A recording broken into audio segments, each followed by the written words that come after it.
Nous allons lire dans Lévitique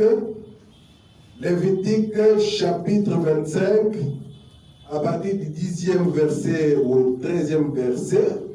Et puis nous prendrons Exode chapitre 21, 5e et 6e verset. Ensuite, nous allons terminer par Apocalypse 10, verset 7. Nous lisons la Bible alors que vous êtes debout pour honorer la parole. J'ai dit Lévitique chapitre 25. C'est dans l'Ancien Testament, juste avant Nombre et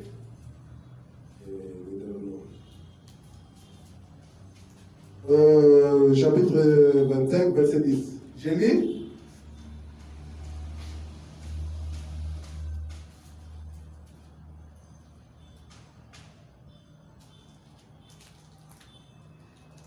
Et vous sanctifierez la 50e année. Vous publierez la liberté dans le pays pour tous ses habitants. Ce sera pour vous le jubilé. Chacun de vous retournera dans sa propriété et chacun de vous retournera dans sa famille. La 50e année sera pour vous le jubilé. Vous ne sèmerez point, vous ne moissonnerez point ce que le champ produiront d'eux-mêmes. Donc les champs vont produire d'eux-mêmes. Et vous ne partagerez point la vigne non taillée. Car c'est le jubilé. Vous les regarderez comme une chose sainte. Vous mangerez les produits de vos champs. Dans cette année de jubilé, chacun de vous retournera dans sa propriété.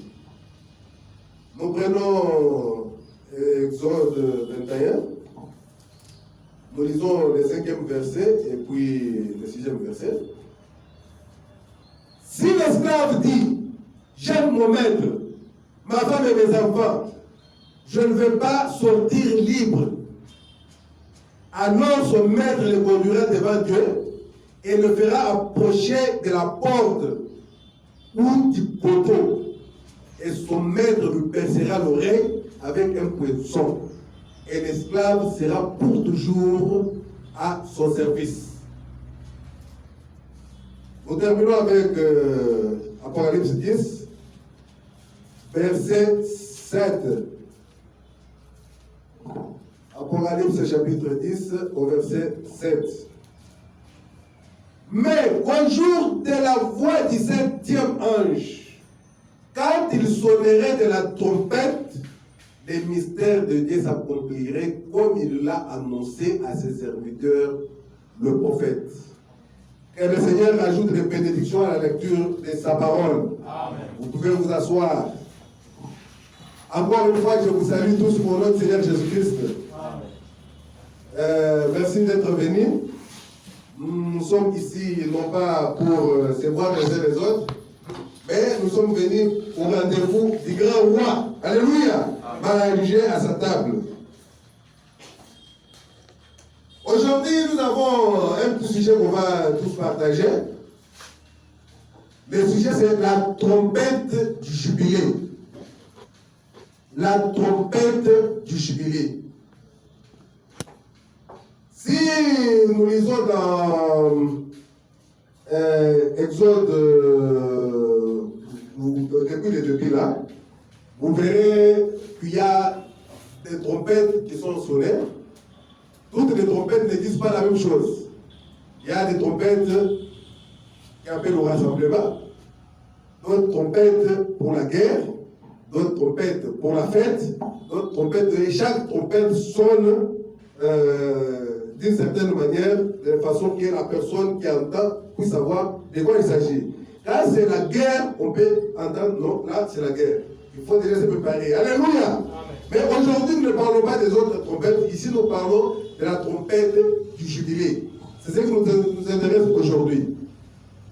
La trompette du jubilé. Ici, nous avons lu, le Seigneur dit donc, à Moïse que la 50e année, ça sera l'année du jubilé.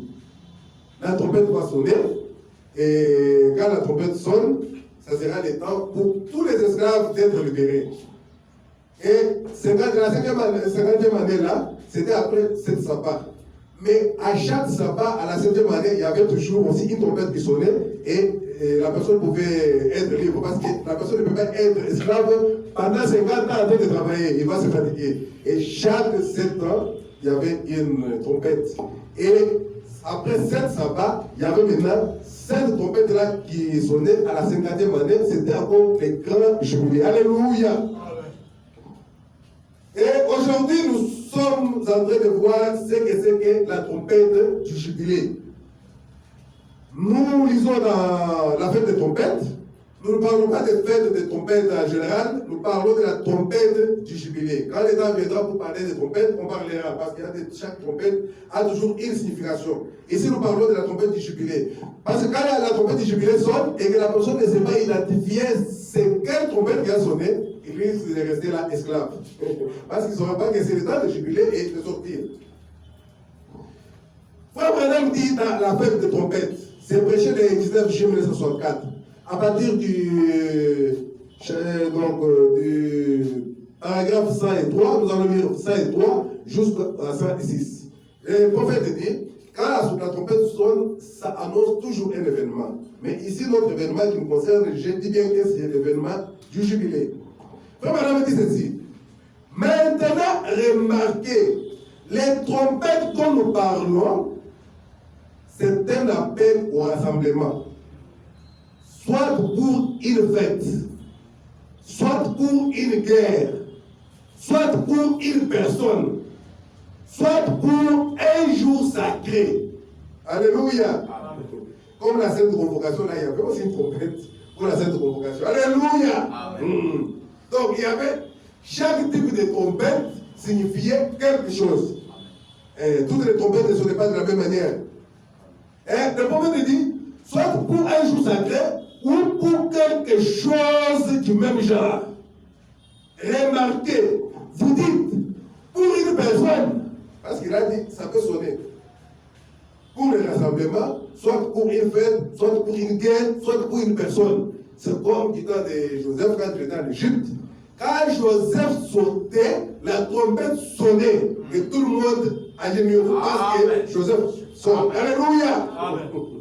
Donc pour une personne, la trompette peut aussi sonner. Alléluia. C'est ce que le prophète dit. La trompette peut sonner pour tous ces événements ici. Mais ici, nous parlons de la trompette du jubilé. Et ceci. Regardez, vous dites pour une personne, oui. Aussi, ou pour l'année du jubilé. L'annonce de l'approche de la liberté. Du temps où les gens pourraient s'en retourner, bon, nous pourrions prendre toute une matinée juste sur ce point-là. Nous allons prendre seulement pour quelques minutes, ou peut-être 1 heure ou 1h20, sur le jubilé. Nous allons parler du jubilé. Le prophète continue de dire, la trompette sonnait. Alléluia. Et la trompette annonçait soit une guerre, soit un jour de fête. Ce que cela signifie, c'est un rassemblement de gens. Une trompette. Alléluia. Amen. Paul a dit, quand la trompette rend un son confus, qui pourra se préparer pour la guerre? Si le son de la trompette, vous n'arrivez pas à détecter, il s'agit de quelle trompette, vous saurez où il est fait. C'est quoi? C'est pour la guerre, c'est la liberté. Mais cette trompette-là, ça donne un son confus. Un son qu'on n'arrive pas à bien détecter. Et à ce moment-là, vous êtes foutus. Parce que vous n'arrivez pas à détecter de quoi il s'agit. Il se pourrait que la sentinelle est là, en train de sonner que non, voilà, d'annoncer que voilà, il y a les agresseurs qui arrivent, je suis sur ma tour, mais je suis en train de voir les chevaux en train de venir vers notre muraille. Donc, faites attention, préparez-vous pour la guerre. Mais si cette trompette-là donne un son confus, donc c'est qu'on va tuer tout le monde. Alléluia. Il faut que la trompette donne un son clair. Amen. Alléluia. Merci Seigneur. Frère me dit, Paul a dit, quand la trompette aura un son confit, il pourra se préparer pour la guerre, ou pour la paix, ou quoi que ce soit d'autre. C'est-à-dire même pour le jubilé. Si cela donne un son confit, qui saura? Vous devez reconnaître le son de la trompette pour agir. Vous devez d'abord reconnaître le son de la trompette. Okay. La trompette a dit ceci, la trompette a dit cela. Alléluia. Or, le seul moyen pour vous de reconnaître le son de la trompette, c'est de regarder ce que dit la partition, c'est tout. Parce que cette trompette-là, ça sonne avec une certaine partition. Alors, vous savez, donc, quand ça sonne lentement comme ça veut dire, venez au rassemblement, il y a telle fête. Quand ça sonne vite, c'est que, faites vite, il y a la guerre. Quand ça sonne avec une certaine cadence, attention, les rois arrivent. Alléluia! Ça, c'est un exemple tout simplement. Donc, le seul moyen pour vous de reconnaître le son de la trompette, c'est de regarder ce que dit la partition. C'est une trompette, c'est comme de la musique. Ah, la partition, ça dit quoi? Le compositeur a écrit les livrets et les chefs d'orchestre doivent être dans l'esprit du compositeur. Alléluia. Sinon, il ne parle pas la mesure comme il faut. Et alors, là, tout est de travers. Il y a le compositeur qui a composé la chanson, il a écrit ça sous forme donc dans un livre. Mais maintenant, les chefs d'orchestre, quand il prend maintenant cette composition-là, il doit savoir comment suivre la partition, comment ça se fait. Sinon, ça sera une chanson ou un rythme qui n'a pas de sens, qui ira de travers. Parce qu'il n'est pas dans l'esprit du compositeur. Dieu a dit, voilà comment ça sera. Et les sacrificateurs sont de la trompette. Si vous n'entendez pas ce que la trompette veut dire, et celui qui va vous expliquer, il va vous dire par exemple, ah non, ah oui, cette trompette-là, on savait dire tout simplement les rois passent, alors que c'est la trompette du jubilé. Il faut que les sons soient clairs. Et celui qui t'explique doit t'expliquer clairement. Et le prophète dit, c'est là le problème aujourd'hui. Nous avons trop de chefs d'orchestre qui ne sont pas dans l'esprit du compositeur. Nous avons nos couchers. Là, c'est le compositeur qui a parlé. Et maintenant, les chefs d'orchestre doivent prendre ce que le compositeur a donné et transmettre ça clairement au peuple pour que le peuple puisse comprendre et discerner ce que le compositeur a dit. Alléluia. Le prophète dit, c'est le problème aujourd'hui. Nous avons trop de chefs d'orchestre qui ne sont pas dans l'esprit du compositeur. Peu importe ce que vous dites, c'est la Bible qui a raison. Amen. Que tu montes, que tu descendes, que tu fasses tes propres enseignements à ta manière, bien habillé. Qu'est-ce que la Bible dit? Le prophète dit, rentrons à la Bible. Et c'est le prophète lui-même qui interprète la Bible. Alléluia. Nous ne sommes pas là pour interpréter le prophète. C'est le prophète qui nous interprète la Bible. Nous n'avons qu'à répéter ce que Frère Branham a dit. Mais il y a des gens qui se donnent l'audace de créer des histoires pour peut-être se faire voir. Ce n'est pas ça. Nous ne faisons pas répéter seulement le prophète. Peu importe ce que vous dites, c'est la Bible qui a raison. Qui a raison. Battez la mesure d'après la partition qui est ici même devant nous. Alors, la grande symphonie du grand acte de Dieu se jouera tout à fait comme il faut. Nous pourrons alors voir ce qu'il en est de l'heure et où nous en sommes. Quand le son est clair, on peut savoir il est quelle heure, où est-ce que nous en sommes. Mais si le son est confus, tout le monde sera dans la confusion. Personne ne saurait se préparer. Malgré que la trompette a sonné. Alléluia. Amen. Et Frère Branham dit dans les retours de jubilé, il dit ceci. La trompette, quand la trompette est sonnée, ça doit être basé toujours sur la Bible. Pas sur un credo. Pas sur quelque chose que quelqu'un a fabriqué de nous-mêmes. Il essaie d'embellir pour se faire voir. Essayer de donner une explication que le prophète n'a pas donnée et corriger même le prophète. Non. Il y a des prédicateurs terribles. Alléluia. Nous n'avons pas à corriger le prophète. Nous n'avons qu'à répéter ce que le prophète a dit. Amen. Ici, nous, c'est dis-nous seulement ce que le prophète a dit. Parole 75, il dit bonté divine, ce n'est pas cela. La trompette connaît son conflit. Oh, viens te joindre à notre credo, viens te joindre à ceci, viens te joindre à ce credo-là. Pourtant, la Bible dit autre chose. Oui, messieurs, si la trompette ne donne pas un son clair, vous ne savez pas à quoi vous préparer. Si le son est conflit. Mais ici, nous allons parler du son de la trompette, et c'est la trompette du jubilé que nous allons voir aujourd'hui. Et voir qu'est-ce qu'est le jubilé. Et à quoi cela nous sert. Alléluia. Amen. Ça nous sert à quoi sert le jubilé? Est-ce que dans notre temps ici, il y a le jubilé qui a retenti? Oui ou non? Et qu'est-ce que nous faisons de cela? Alors qu'il faut profiter de la lumière pendant que la lumière est encore là. Amen. Sinon, si vous rejetez la trompette, vous voyez dans la Bible, nous avons vu, on a dit, si la trompette sonne et que quelqu'un dit, non, lui veut rester esclave pour servir son maître, on va seulement le prendre, aller avec lui au temple et trouver l'oreille. C'était tout simplement un symbole qu'il avait entendu le son de la trompette. Avec son oreille, il avait entendu le son de la trompette, mais il n'a pas voulu se libérer. Alors on trouve l'oreille pour que plus jamais, même si la trompette sonnait, il ne soit libre. Il reste esclave pour toujours. Alléluia. Amen. Et aujourd'hui, nous allons voir que la trompette du jubilé, il s'agit bien de l'évangile, du message de l'heure. Alléluia. Merci Seigneur. Amen. Frère Madame dit dans la marge de la bête, il dit ceci. Au paragraphe 70, nous allons lire 70 jusqu'à 75. Il dit, si vous rejetez la trompette de l'évangile, vous êtes serré dehors. Parce que cette trompette, c'est ce qui vous donne la liberté.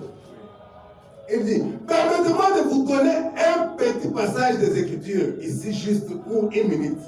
J'aimerais que vous alliez avec moi dans Exode, où vous n'êtes pas obligé d'y aller. Notez tout simplement, c'est là où nous avons dit, il a donné. Exode 21, verset 6. Alors maintenant, il commence à expliquer son livre. Il dit, si un esclave a été vendu et que l'année de jubilé arrivait, l'année de jubilé, les sacrificateurs du jubilé sonnaient de la trompette. Combien savent cela? La trompette, c'était la trompette et ils sonnaient cela. Et alors, chaque esclave pouvait retourner libre chez lui. Amen.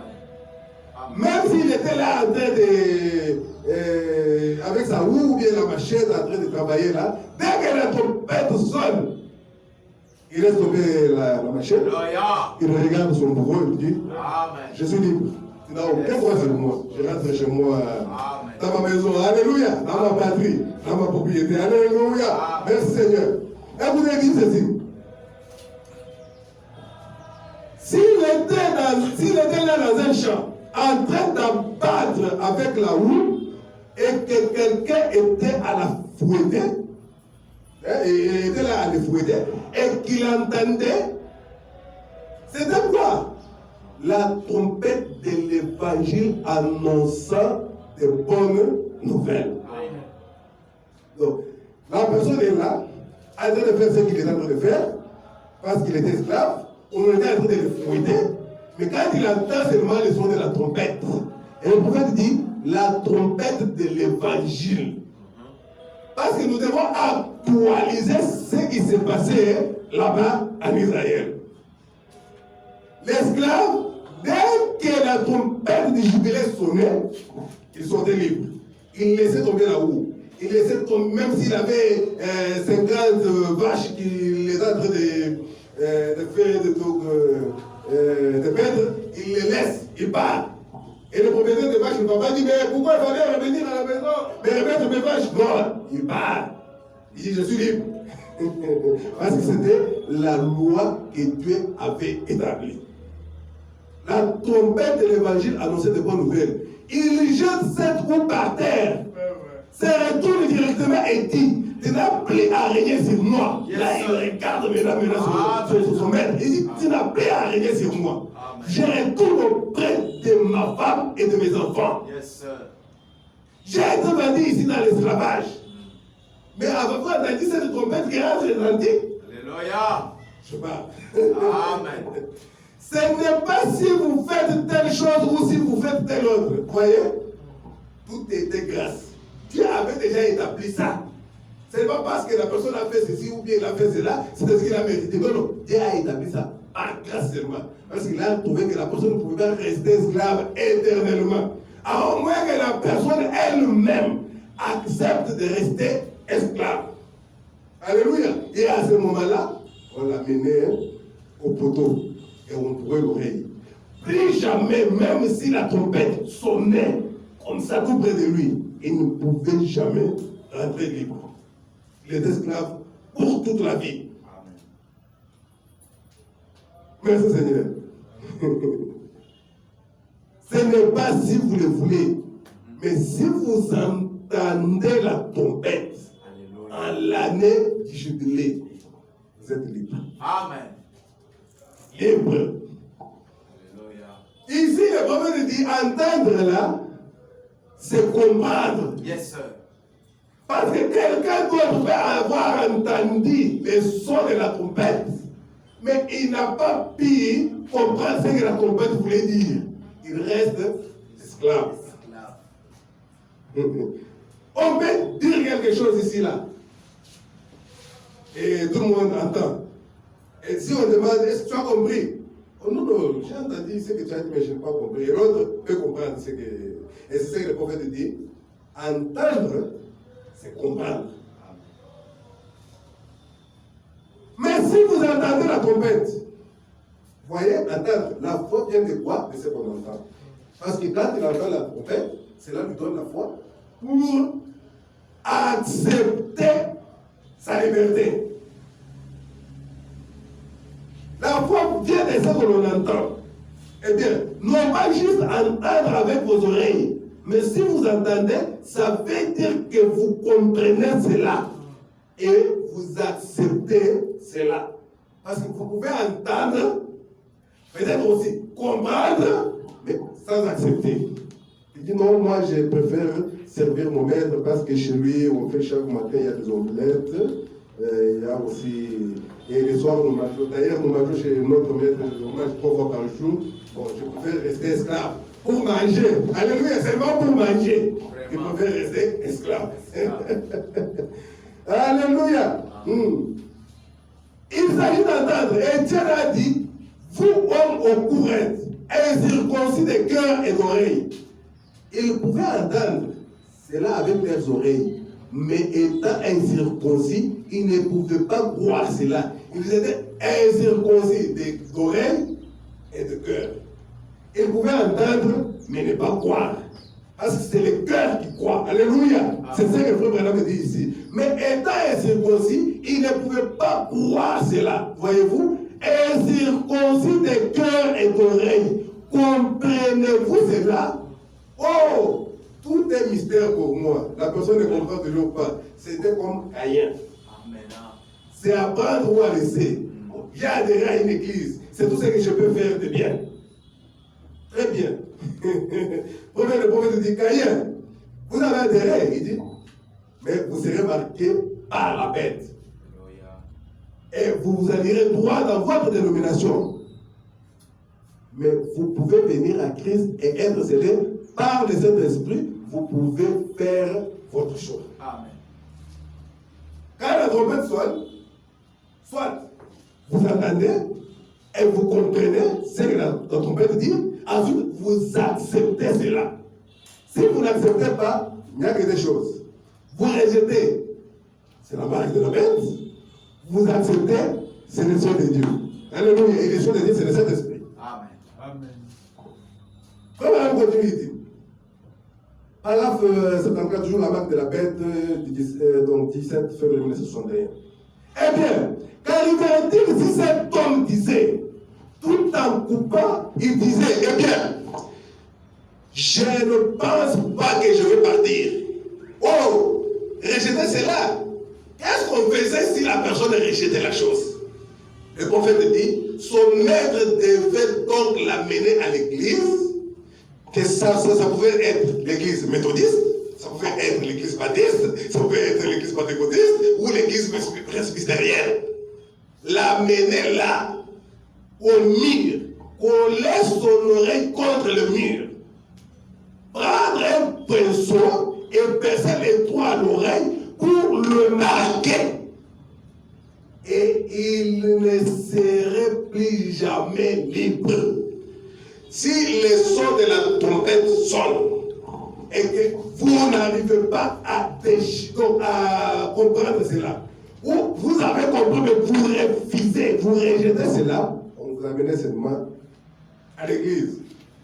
Vous trouvez et vous restez esclave de ce maître-là toute votre vie.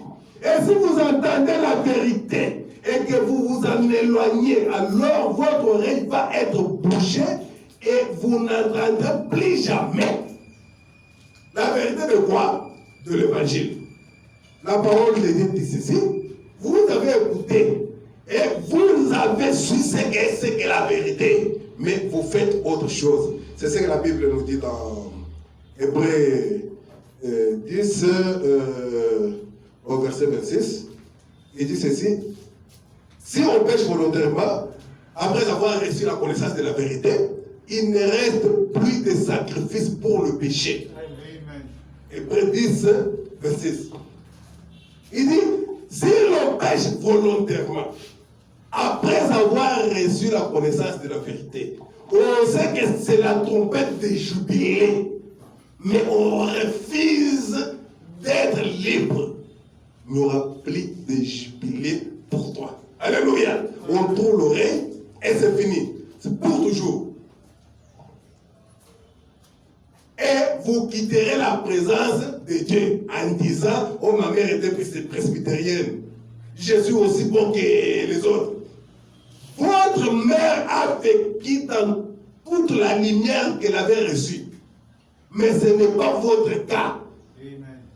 Si votre mère était presbytérienne à l'époque, c'était selon ce qu'il avait, elle avait reçu comme lumière. Amen.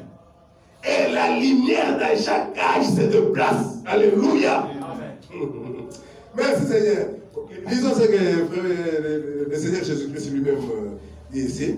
Prenons d'abord Jean chapitre 5. Vous verrez que la lumière se déplace. Jean chapitre 5. Lisons seulement le verset 35. Le Seigneur Jésus-Christ dit ceci. Jean était la lampe qui brille et qui luit. Et vous avez voulu vous réjouir une heure à sa lumière. Donc, Jean-Baptiste était une lampe qui brillait et qui donnait de la lumière. Et le Seigneur Jésus-Christ dit, vous avez marché un peu une heure dans sa lumière. Alléluia. Mais quand Jean n'était plus là, la lumière s'était déplacée. C'est ça que le Seigneur Jésus-Christ dit dans Jean 13, au verset 35. Jésus leur dit, la lumière est encore pour un peu de temps au milieu de vous. Il parlait de lui. Alléluia. La lumière est encore pour un peu de temps au milieu de vous. Marchez pendant que vous avez la lumière, alors que les ténèbres ne vous surprennent point. Celui qui marche dans la lumière, dans les ténèbres, ne sait où il va. Celui qui marche dans les ténèbres ne sait où il va. Tu vois que du temps de Jean était la lumière. C'est à l'époque où Jésus était là en train de prêcher, la personne venait et disait, non, voilà, ma mère était à l'église de Jean-Baptiste. Jésus allait lui dire, Ta mère a vécu selon la lumière de son époque. Mais aujourd'hui, c'est une autre lumière. La personne ici qui rejette l'évangile, mais qui quitte la présence de Dieu en disant, ma mère était presbytérienne, je suis tout aussi bon que les autres. Frère Madame dit, votre mère a vécu dans toute la lumière qu'elle avait reçue. Mais ce n'est pas votre cas. Vous êtes dans une autre lumière. La lumière se déplace. C'est vrai. Caïphe avait vécu selon toute la lumière qu'il avait. Mais Jésus était sur la terre en ce temps-là. Pendant que Caïphe se référait toujours à la loi. Jésus était déjà là. Et rejetait cela. Vous êtes scellés en dehors. Tous ces croyants orthodoxes, les croyants vraiment légers de principe, ils avaient leurs grandes organisations, dénominations et tout. Ils marchaient selon toute la lumière qu'ils avaient. Mais la lumière était juste devant eux. Il y avait une lumière, mais il y avait encore une autre lumière. Alléluia. Mais c'était des gens au cou raide et circoncis de cœur et d'oreilles. Ils ne voulaient pas faire cela, donc accepter la lumière. Et alors, Dieu les a scellés là-dedans et on les a condamnés même à Jérusalem là-bas. Et ils sont morts, ils sont allés en enfer. Faites votre choix, croyez au Seigneur Jésus-Christ et soyez remplis du Saint-Esprit. Si ce n'est pas le cas, c'est plutôt la marque de la bête. Rejeter l'évangile du jubilé, c'est être marqué du sceau de la bête. Alléluia. Merci Seigneur. Nous sommes en train de parler du jubilé. Et le prophète dit, au temps du soir, la lumière paraîtra. Toujours dans la marque de la bête. Au temps du soir, la lumière paraîtra. C'est vrai. Pendant que les lumières du soir brillent, pourquoi ne recevez-vous pas cela? Pourquoi ne venez-vous pas à cela? Ne soyez pas scellés à l'écart. Ne restez pas assis morts. Croyez au Seigneur Jésus-Christ et soyez scellés dans le royaume. Et le prophète dit, qu'est-ce que la marque de la bête? C'est rejeter le Saint-Esprit. Dès que vous rejetez le Saint-Esprit, automatiquement vous avez la marque de la bête. Et vous allez voir le prophète dire, vous pensez que la marque de la bête est à venir, mais vous serez surpris à la fin de voir que vous étiez déjà marqué par la bête. C'est quand on rejette la vérité de l'évangile, automatiquement c'est la marque de la bête. Alléluia. Frère Madame me dit, quelqu'un lui a posé la question de savoir, Frère Madame, quand la marque de la bête viendra et tout ça, le prophète a dit non, la marque de la bête. Quand les Saint-Esprit commencent à agir, en même temps, la marque de la bête est sur la scène. Parce qu'ils sont toujours jumeaux. Quand Jésus était là, Judas était là. Quand Abel était là, Caïn était là. Quand Moïse était là, Balaam était là. Alléluia.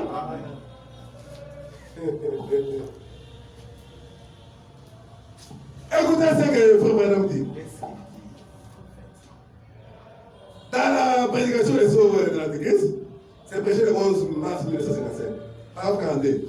Remarquez, quand la trompette du jubilaire retentissait, l'homme pouvait laisser tomber sa roue et retourner chez lui, s'il le voulait. Si la personne fait quoi? S'il le veut. Vous voyez que ça dépend de la personne elle-même. Mais qu'arrivera-t-il s'il ne voulait pas? Eh bien, qu'est-ce qui s'est passé? Si la personne ne voulait pas, on devait alors l'amener chez le juge. Et le juge l'amenait au bouton. Et on tirait son oreille et on mettait contre le bouton. Et on l'a trouvé avec un poisson.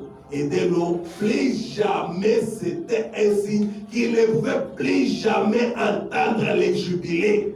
Donc, quand tu rejettes la lumière, cela montre que plus jamais tu n'entendras la lumière et la reconnaître. Tu es scellé en dehors.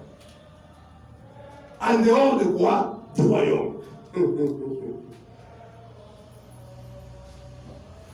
Merci Seigneur.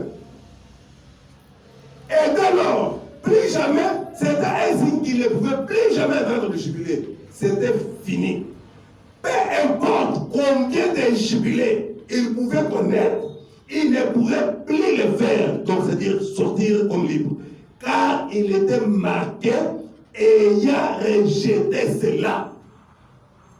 Quand vous rejetez la parole de votre temps, la trompette de l'évangile, nous allons voir avec le prophète, il dit que c'est la trompette de l'évangile qui annonce le jubilé. Rejetez cela, vous êtes marqués. Il n'y a que deux sceaux. Soit c'est les sceaux de Dieu, soit c'est les sceaux de l'Antéchrist. Les sceaux de Dieu, c'est ça, le Saint-Esprit. Et les sceaux de l'Antéchrist, c'est ça la marque de la bête. Il n'y a que les deux.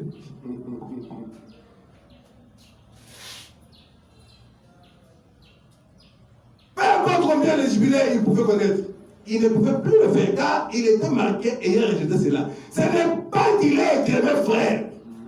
Il avait rejeté la vérité. Amen. Et en rejetant la vérité, il était condamné à être pour toujours hors du royaume. Vraiment.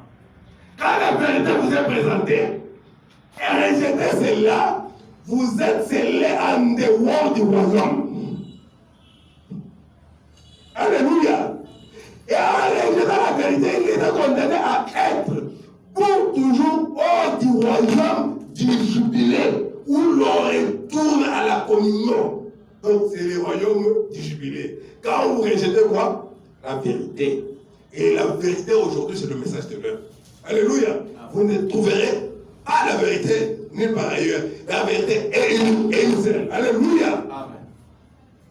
Vous direz, cela veut dire que nous arrivons à Frère Branham. Absolument. Ça peut vous arriver. Ça peut vous arriver.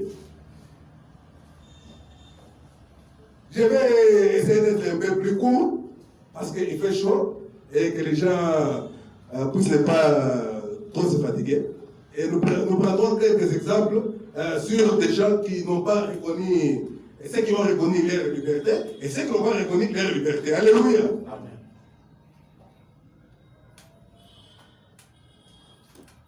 Parce que le prophète dit ici, dès que les jubilés sonnent, cela nous fait retourner dans le royaume du jubilé, où l'on retourne à la communion. Amen.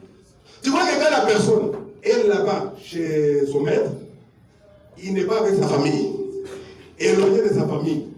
Maintenant, quand la trompette du jubilé sonne, il dit à son maître, je rentre dans ma famille. Amen. Là où il y a mes enfants, là où il y a mon épouse. Amen. Donc, il va rétablir la communion. Alléluia. Avec sa famille. Mais là où il était en esclavage, il n'était pas libre. Il n'y avait pas de communion. C'est comme quelqu'un qui est à Makala. Bon, on ne communie pas. Quand on va se faire les bois, c'est prêtre et puis on part. Mais il n'a pas l'état de communier comme nous sommes ici. Il est prisonnier.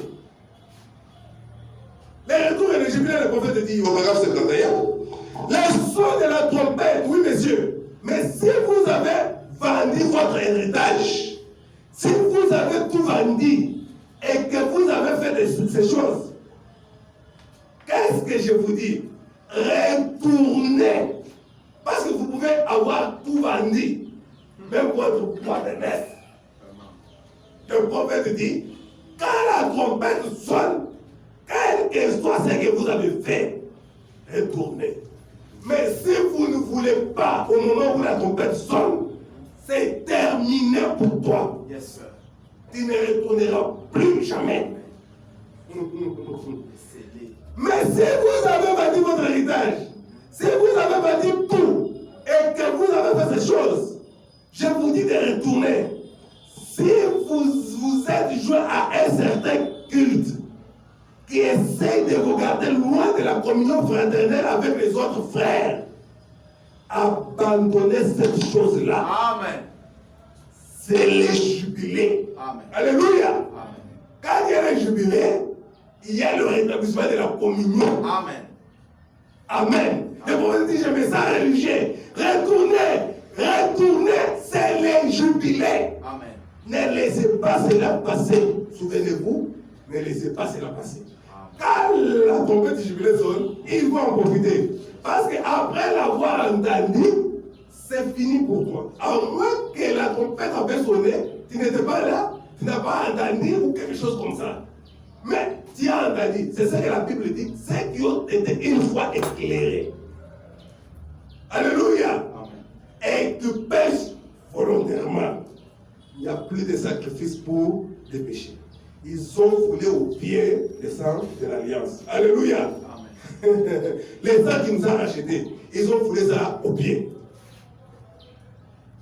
Merci Seigneur. C'est le jubilé. Quand c'est le jubilé, il faut rentrer, il faut profiter et rentrer. Il y a trop de cols là. Il faut profiter et rentrer. Essayez peut-être de flasher l'autre micro là. Alléluia. Probablement il y a une interférence, il faut le prendre. Le frère madame dit ceci. Nous sommes dans votre vie et digne de l'évangile. Parfois quand il y a l'école là, ça dérange, ça. Hein? Ok. La trompette du jubilé, c'était une invitation, comme nous avons vu ça le jeudi. L'invitation a été lancée pour les gens qui étaient dignes de l'invitation. Et l'invitation, c'est la parole. Et il faut avoir une vie digne de la parole, une vie digne de l'évangile. Alléluia. C'est ce que nous avons vu le jeudi. Et ici, le prophète dit, les jubilés, c'était l'invitation. Mais rejeter l'invitation ou la liberté, c'est recevoir la marque de la bête. Il n'y a pas de chemin, de raccourcis. Donc, vous rejetez l'évangile, vous rejetez la liberté, vous rejetez le jubilé, c'est la marque de la bête. Comme madame dit dans votre vie, tel digne de l'évangile. Nous allons lire le paragraphe 60 et le paragraphe, jusqu'au paragraphe 64. Nous allons lire en ce temps. Le frère madame dit ceci. Eh bien, nous les remarquons, et dans l'Ancien Testament, on avait ce truc qu'on appelait l'année de jubilé. C'était l'année où tous ceux qui étaient esclaves pouvaient s'en aller libres. Quand on sonnait la trompette du jubilé. Mais, alors, si l'homme ne sortait pas, s'il y avait une certaine excuse, donc comme les gens s'excusaient quand on leur donnait l'invitation pour le festin de noces, l'autre disait non, j'ai mon champ, je dois aller labourer là-bas, l'autre allait à son trafic et ainsi de suite. Ils ont refusé l'invitation du festin et vous savez qu'ils ont été écartés parce qu'ils n'étaient pas dignes. Alléluia. Et ici le prophète dit, mais alors si l'homme ne sortait pas après avoir écouté les sons de la trompette du jubilé, s'il y avait une certaine excuse qu'il pouvait présenter en vertu de laquelle il ne voulait pas retourner chez lui, peut-être parce qu'il mangeait souvent des steaks, quand le maître revenait le soir, il pouvait lui donner une boîte de lait, consort, il trouvait que non, je ne peux pas laisser ça. À cause seulement de manger, il reste esclave toute sa vie. Il y a une certaine excuse qu'il présente. Nous ne savons pas laquelle, mais il le présente. Alléluia. Il présente une excuse en vertu de laquelle il ne voulait pas retourner chez lui.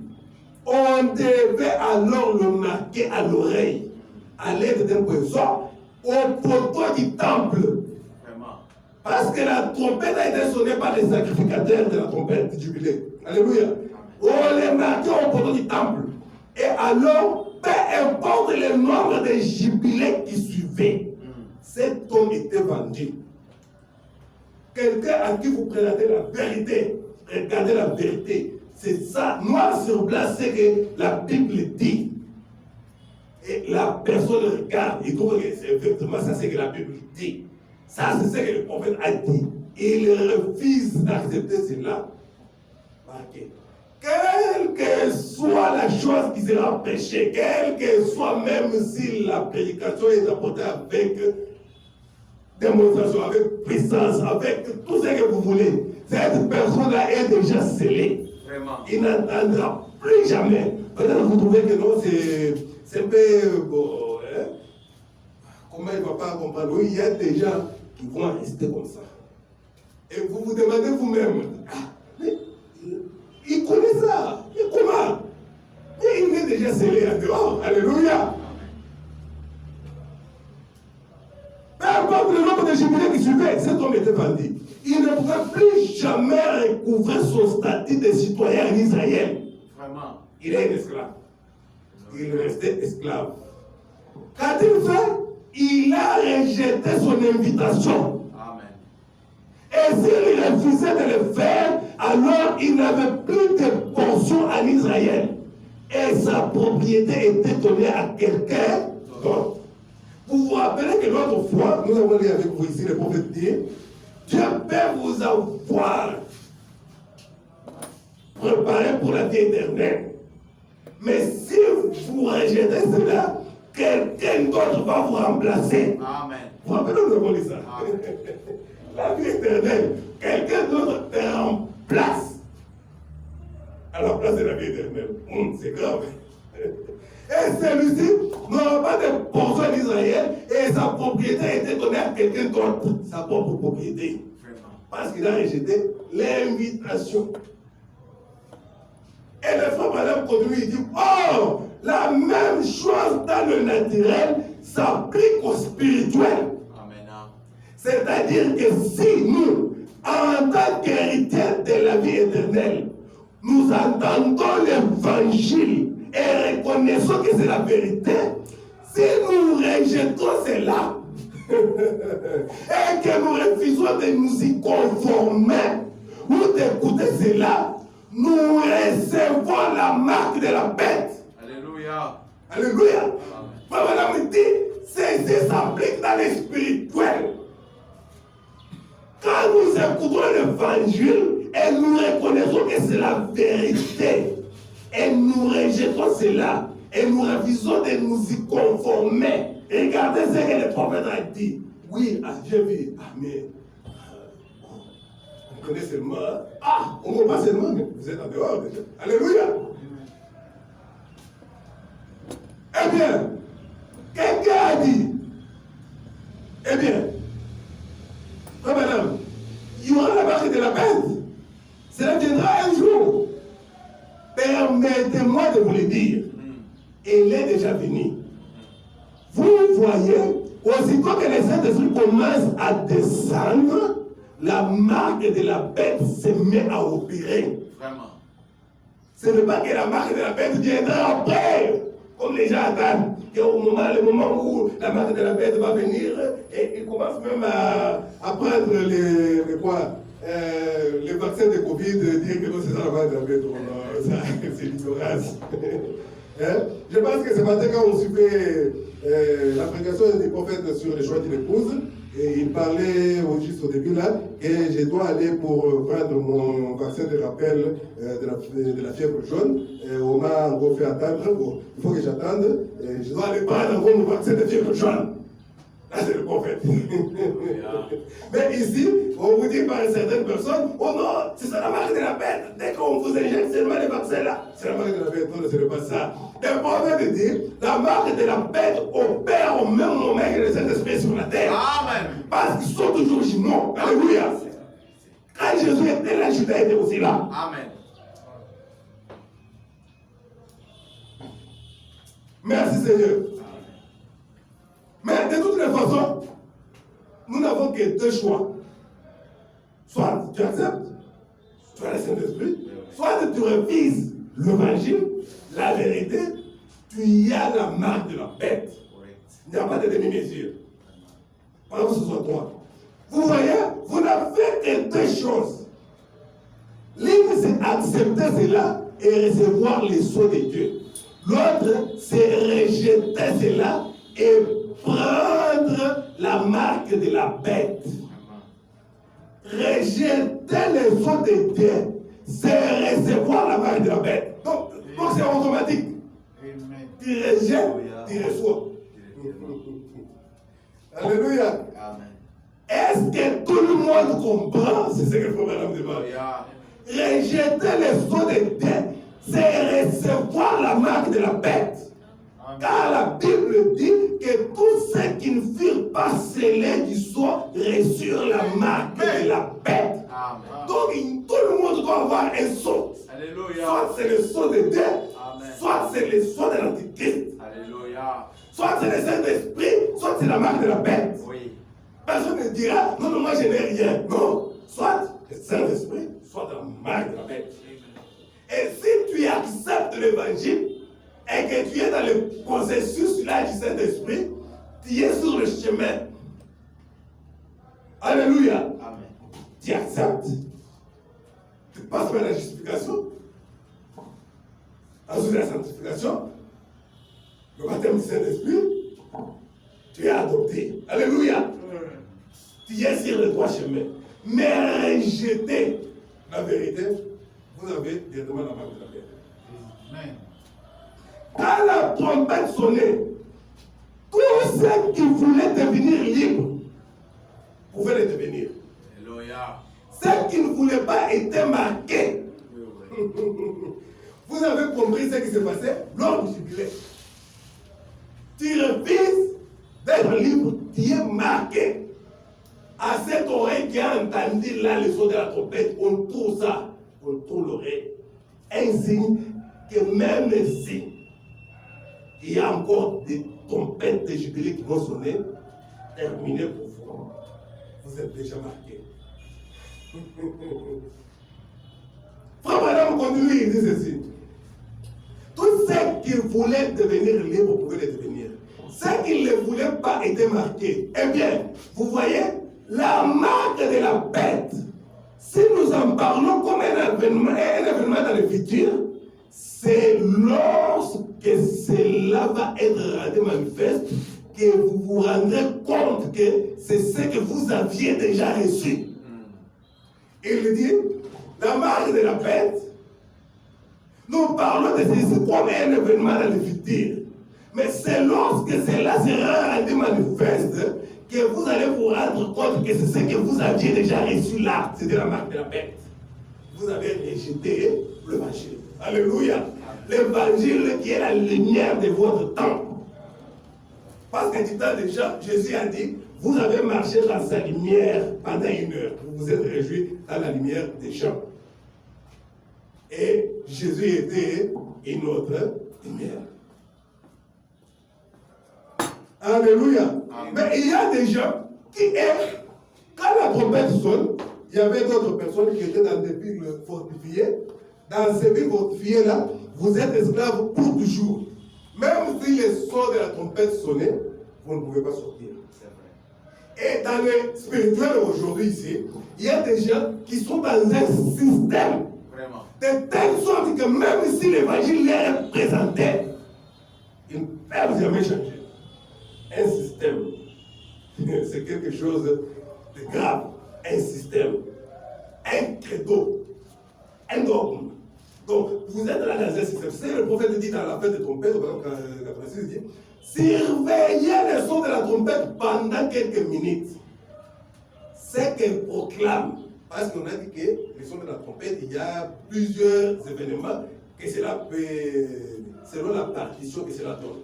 La trompette de l'évangile. Voyez qui peut l'entendre. Rappelez-vous, ce qui était, il parle de la trompette de l'évangile. C'est ça, non? Et puis il dit, rappelez-vous, ce qui était dans les villes fortifiées, là, dans l'ancien temps, là-bas en Israël, ne pouvait pas sortir au temps du jubilé.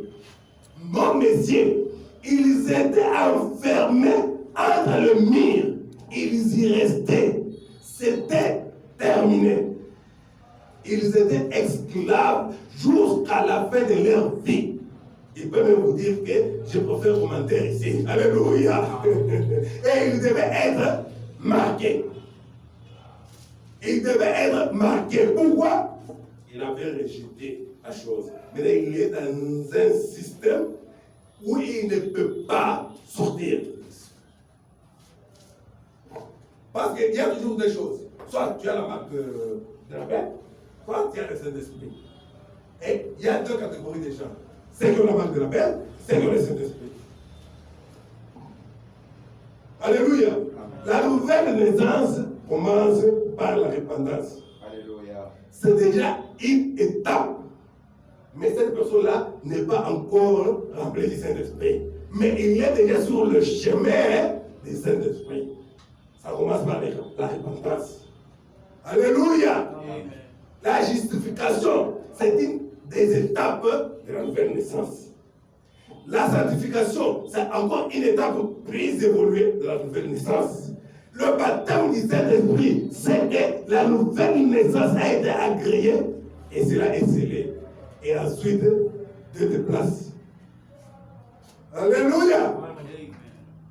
Frère Madame dit ceci. Il y a des catégories de gens. Là, on va gérer deuxième partie. Il est en 1960, 86, juste à la fin au milieu là. Et il dit, maintenant, qu'est-ce qu'il y a alors la marque de la bête? La marque de la bête, c'est rejeter le Saint-Esprit. Mais comment on rejette le Saint-Esprit? La marque de la bête, c'est la marque de l'apostasie. Alors que l'apostasie, nous avons vu avec vous à l'époque, l'apostasie, c'est l'abandon de la parole. Les gens abandonnent la parole, ils reçoivent la marque de l'apostasie. L'apostasie, c'est l'abandon. Donc la personne abandonne la parole. Il se lie à autre chose. Soit à un credo ou quelque chose d'autre.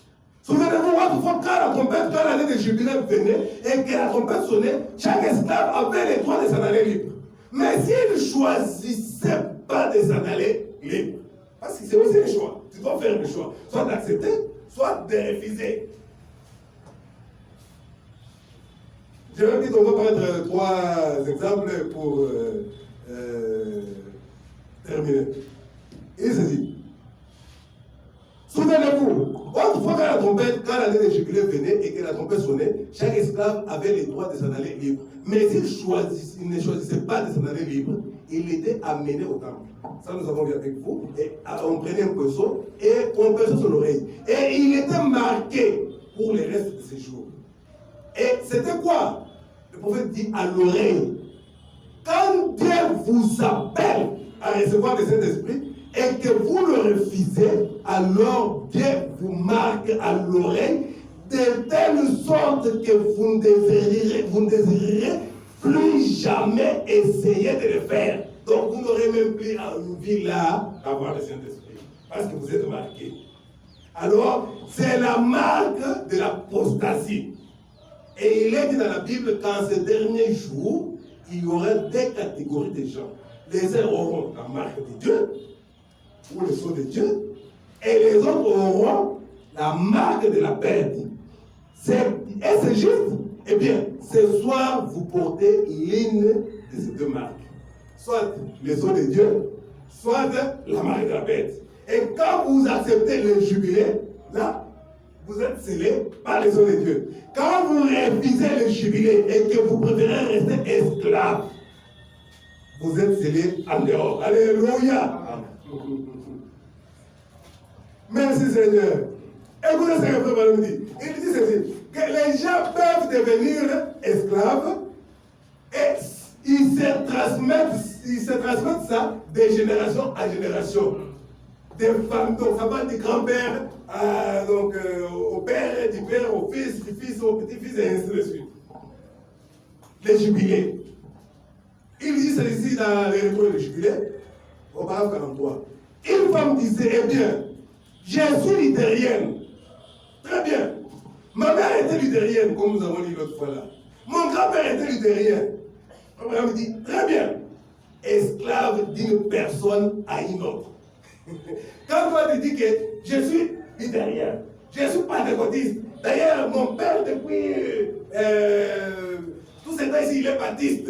Moi, je suis, depuis mon grand-père, nous sommes des baptistes. Abraham dit, vous êtes esclave d'une personne à une autre. Cela s'est transmis continuellement. On est simplement resté comme ça. vous ne pouviez jamais être mis en liberté lors du jubilé. Parce que vous dites que nous, notre souche, depuis ce temps-là, nous sommes pentecôtistes, nous sommes méthodistes, nous sommes ceci, nous sommes cela. Quand on vous présente la vérité, la parole, et vous trouvez que c'est ça la parole, vous dites, bon, mais nous sommes méthodistes, hein, depuis tout ce temps, toute notre famille, nous sommes des méthodistes. Mais qu'est-ce que c'est la vérité, c'est vrai, mais nous sommes méthodistes, hein. Depuis la nuit des temps, notre famille a toujours été méthodiste.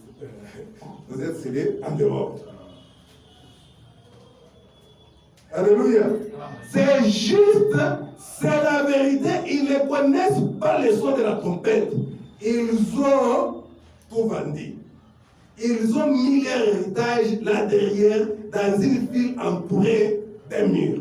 C'est-à-dire, quand la trompette sonnait, la personne pouvait dire, en tout cas, je laisse les travailler, je m'en vais libre. Alléluia. Amen. Je m'en vais libre. S'il le veut, bien. Mais si la personne refuse, quand la trompette du jubilé sonne, la Bible dit qu'on le prenait par son maître, il l'amenait au temple. On trouvait son oreille. Pour dire que plus jamais il ne sera libre.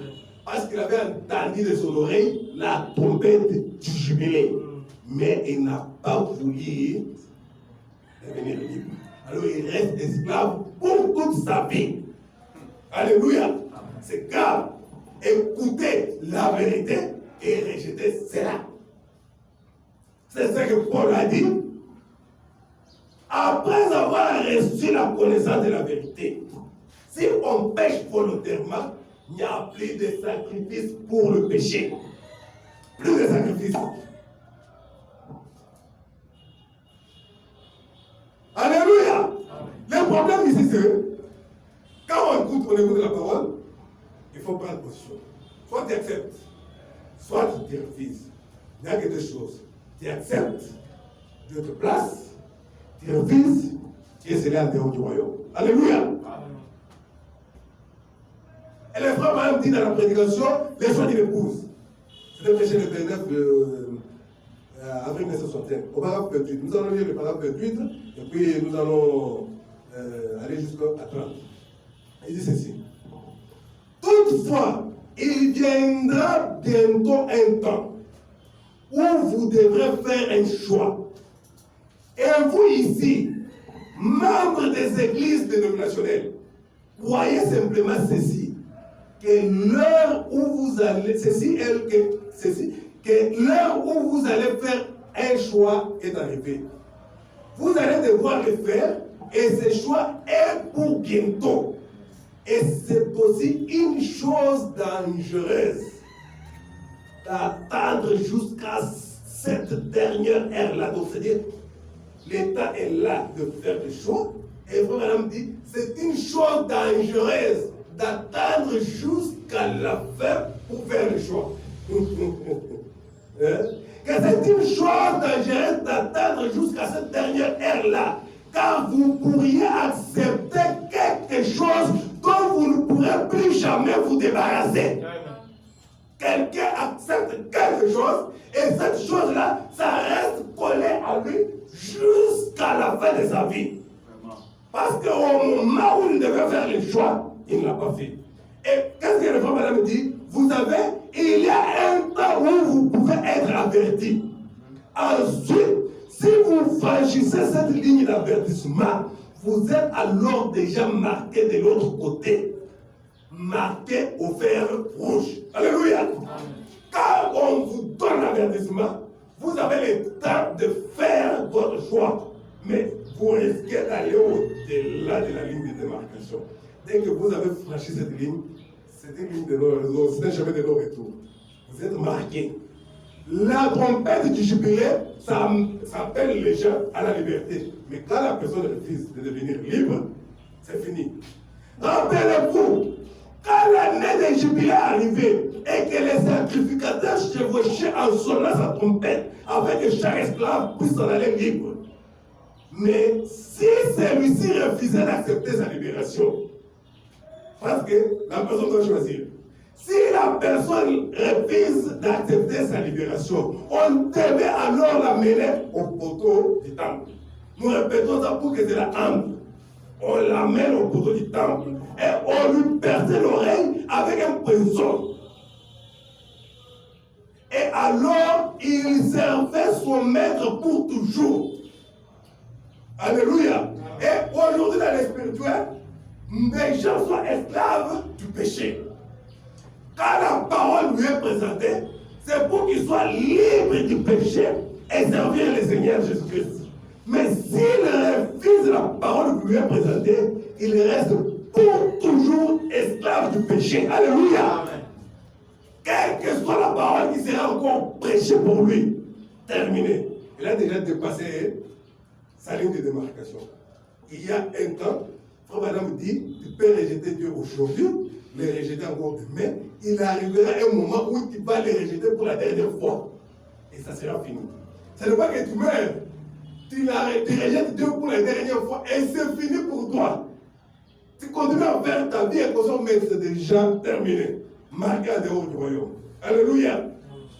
Des fois, des hommes et des femmes entendent la vérité de Dieu et la voient confirmée et prouvée comme étant vraie. Mais ils ne veulent pas cependant l'accepter. Il y a une autre raison. Ils font plutôt un autre choix au lieu de faire face à la vérité et aux réalités. Par conséquent, leurs oreilles peuvent être rendues sourdes à l'évangile. Donc, c'est-à-dire, tu écoutes la parole, tu écoutes l'avertissement. Dieu t'appelle, tu bouges l'oreille, tu as entendu que c'est vrai, mais tu as fait tout simplement semblant. Tu n'as pas voulu accepter et tes oreilles seront bouchées à l'évangile. Tu vas toujours continuer à écouter, mais c'est déjà fini pour toi. Tu es déjà marqué. Comme là-bas, les jours du jubilé. On amenait la personne est restée toujours vivante, mais l'oreille trouée. Cela voulait dire qu'il n'allait plus jamais redevenir libre toute sa vie. C'est ce que la Bible a dit. Et Frère me dit, voici mon conseil. Quand Dieu parle à votre cœur, alors agissez immédiatement. Il ne faut pas attendre demain. La leçon de Dieu, par exemple, 139 dit, vous n'êtes pas obligé, mais alors, si cet homme refusait d'accepter cela, alors on l'amenait à un poteau de l'hôtel de l'église, au temple là-bas, et on mettait une marque sur lui, et on lui trouait l'oreille. Et il restait serviteur de ce maître-là pour toute sa vie. Tu restes serviteur de ce maître-là pour toute ta vie. Tu restes un pécheur pour toute ta vie. Dieu ne juge pas une personne avant de l'avoir avertie. Dieu avertit toujours avant le jugement. Dieu avertit toujours avant le jugement. Quand vous refusez de croire la parole, vous scellez vous-même votre destinée éternelle.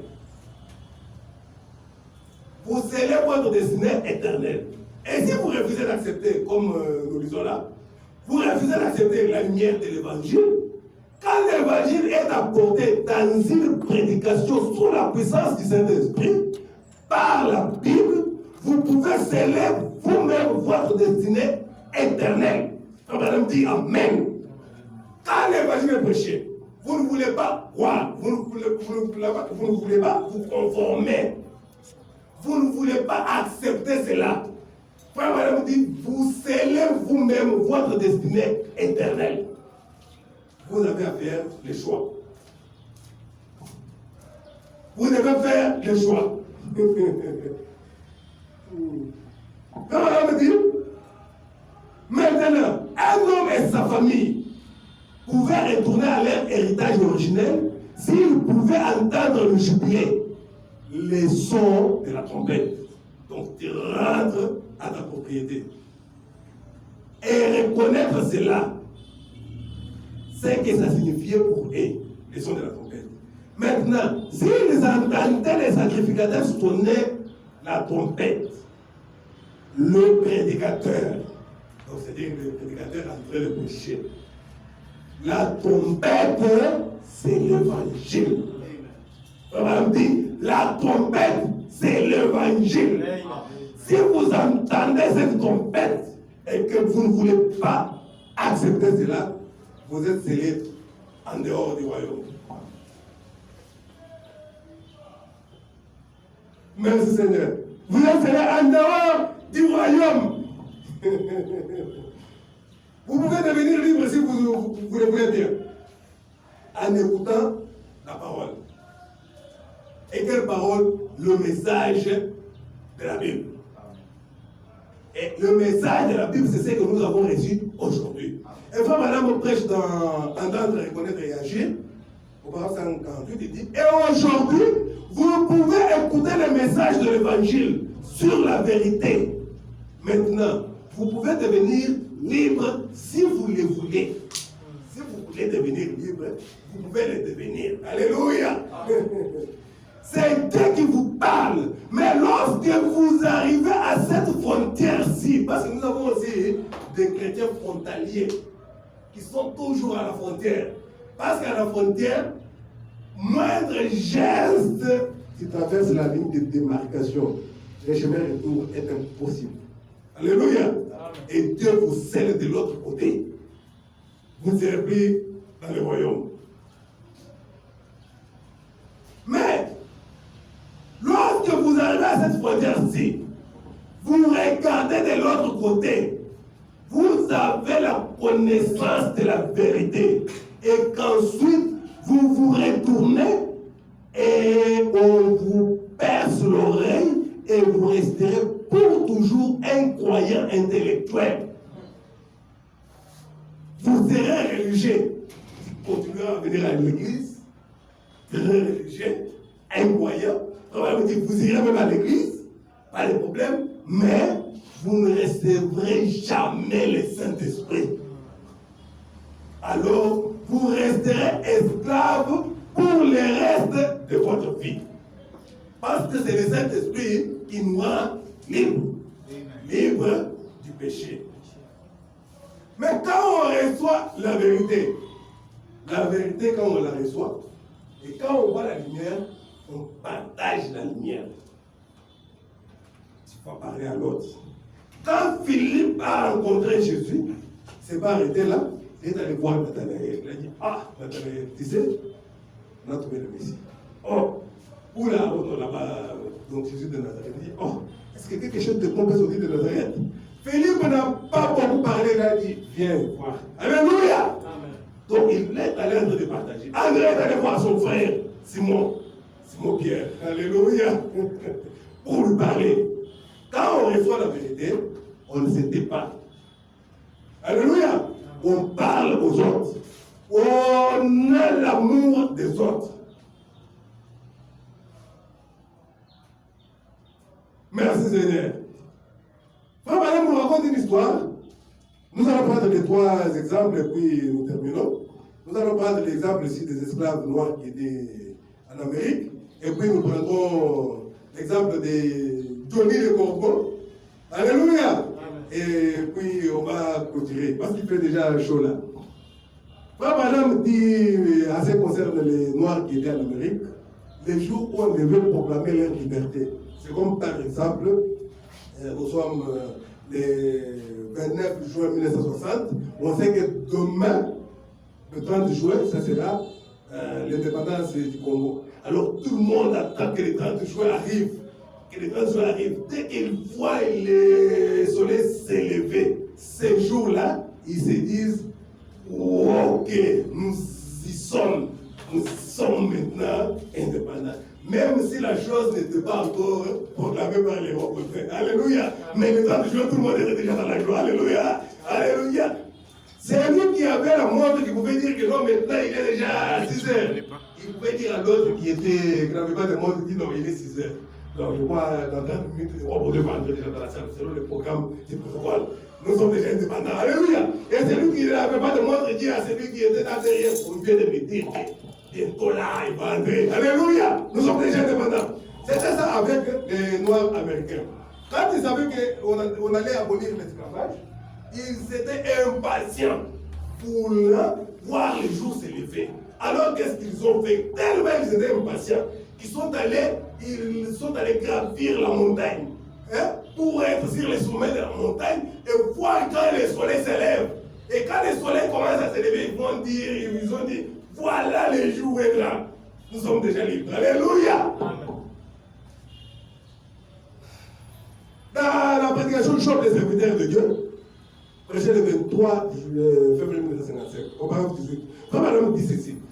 Et pendant l'esclavage, avant que l'on ait signé la proclamation de l'émancipation, eh bien, on m'a raconté que les esclaves dans le sud avaient gravi la colline. Ils allaient être libres au lever du soleil. Parce qu'on avait déjà annoncé que telle date, on va proclamer la liberté, on va abolir l'esclavage. Alléluia. Ils allaient être libres au lever du soleil. Certains avaient pu monter un peu plus haut que les autres. La révélation vient progressivement. Alléluia. C'est qu'ils ont vu Jésus dans la crèche. Les bergers, ils sont allés l'adorer. Alléluia. Les autres, comme les pierres, l'ont vu à 30 ans. Hein? Les mages l'ont vu et ils étaient déjà un petit enfant. Parce que Hérode leur a demandé depuis combien de temps vous avez vu l'étoile. Ils ont expliqué au roi depuis quel moment ils ont vu l'étoile.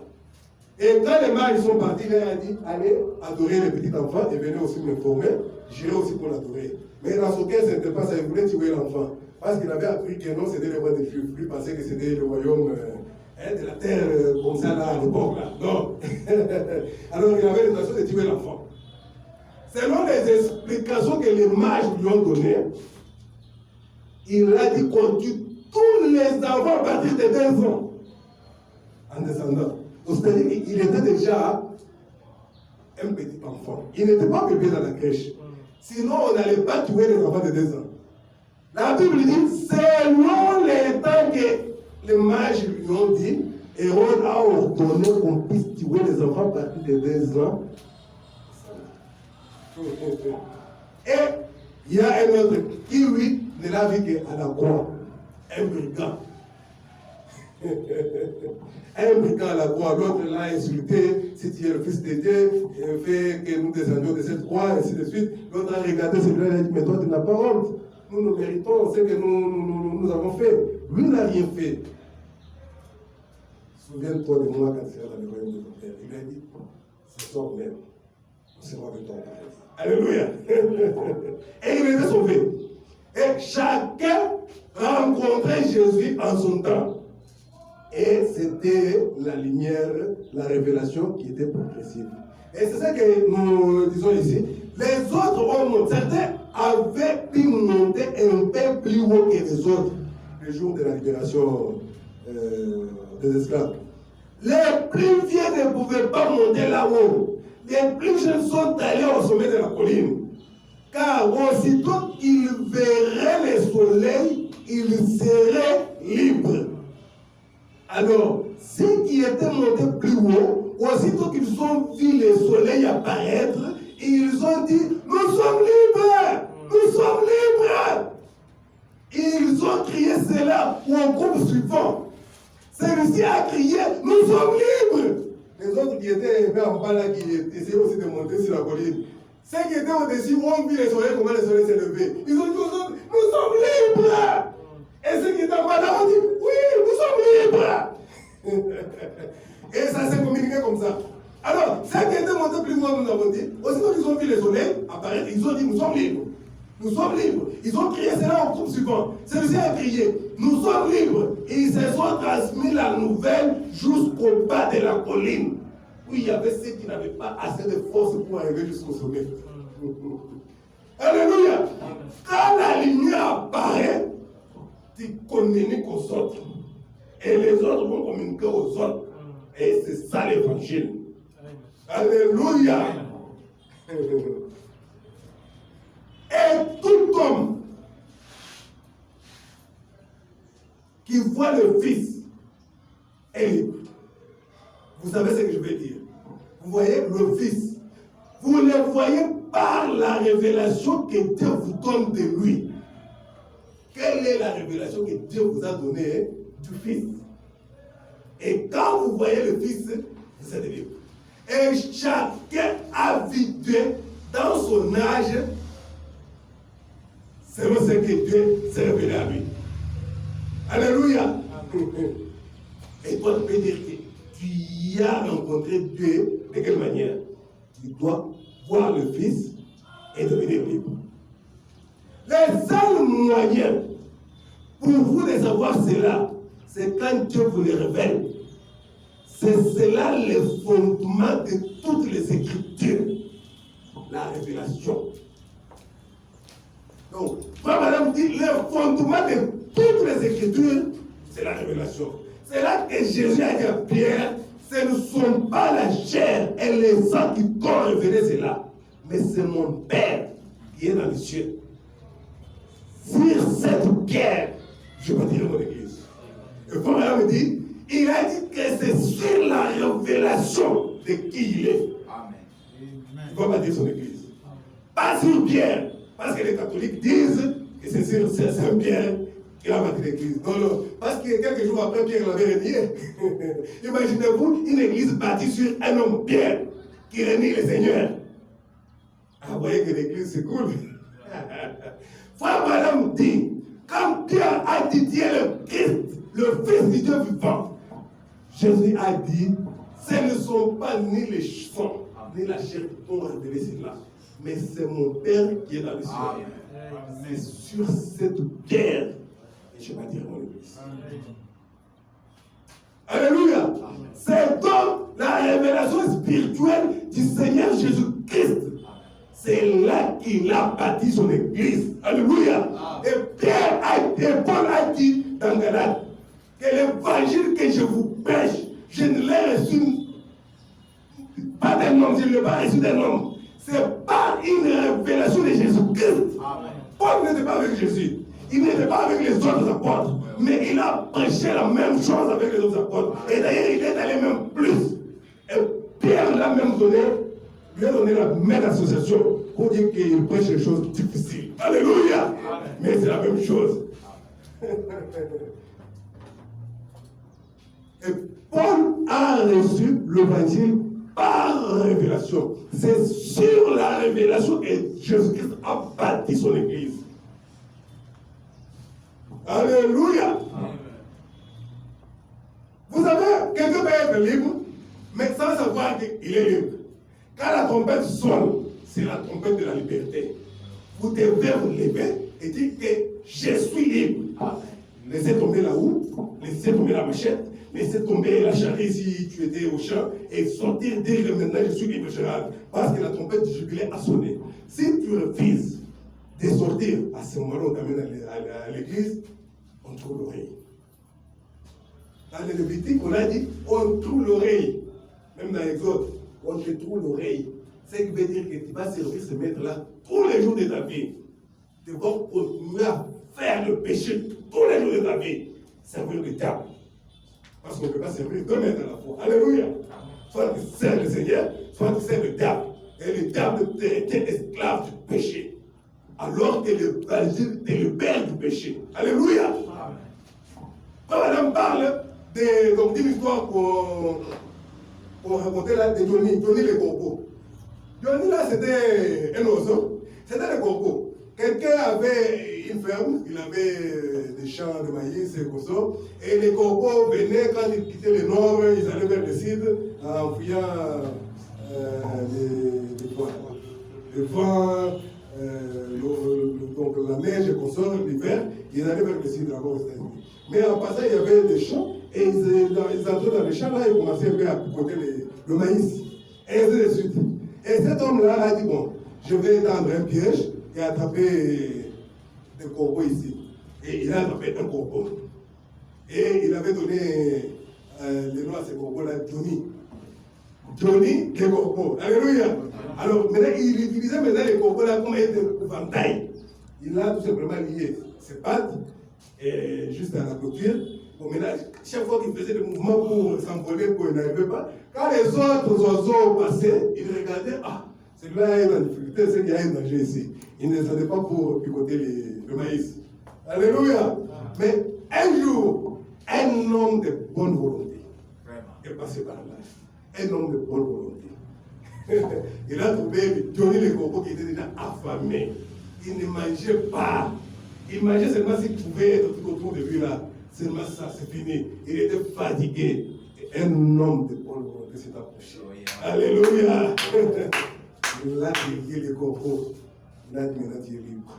Mais les corbeaux, Johnny le corbeau ne voulait pas toujours s'envoler. Il pensait toujours, parce qu'il avait fait longtemps, il avait toujours cette corde-là à ses pattes. Alors il pensait toujours qu'il était toujours esclave. Vas-y, tu es déjà libre. Parce que l'homme de bonne volonté, quand il l'a libéré, il est parti. Un homme de bonne volonté. Mais Johnny le corbeau ne voulait pas reconnaître sa libération. C'est ce que certains chrétiens font aujourd'hui. Ceux qui se disent chrétiens. Alléluia. Amen.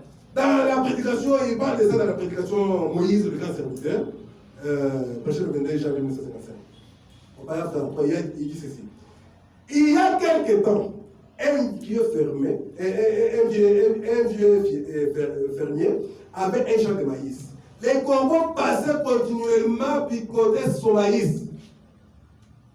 Alors, il a dressé un piège. Et il a attrapé un.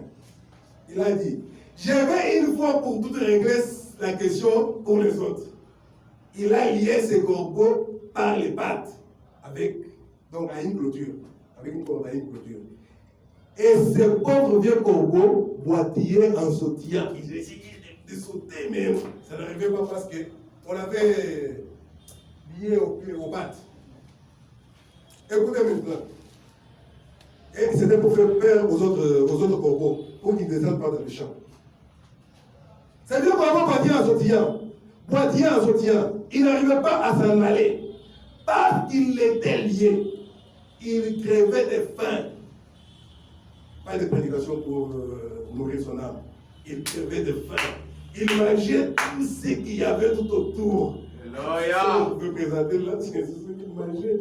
Il avait déjà faim. Il avait faim. Il ne mangeait que tout ce qu'il y avait tout autour. C'est ce qu'il pouvait atteindre. Il mourait de faim. Et il était arrivé au point où il ne pouvait tout simplement plus s'envoler, ni sautiller. Il était déjà faible. Tous les autres corbeaux passaient par là et lui criaient, viens, Johnny le corbeau, allons au sud, l'hiver arrive, tu vas mourir. Alors, Johnny le corbeau. Mais il était lié. Il disait, je ne peux pas, je suis lié. Un jour, un homme de bien est passé par là. Il a dit, ce pauvre vieux corbeau, il a vu boitiller tout autour. Il s'affaiblissait. Alors, il a pris le vieux corbeau. Il a un peu tapoté. Il lui a délié les pattes. Comme ça, il l'a libéré. Il a dit, très bien, mon vieux, va-t'en. Cet homme s'en est allé. Mais le vieux corbeau continuait à tourner en rond. Vraiment. Alors qu'il était déjà libre. Amen. Mais il ne le savait pas. Amen. Il continuait à tourner en rond comme il le faisait avant là. Décrivant les demi-cercles. Et donc, décrivant même les cercles. Il avait été délié, mais il ne le savait pas, le pauvre. Les autres corbeaux sont passés par là.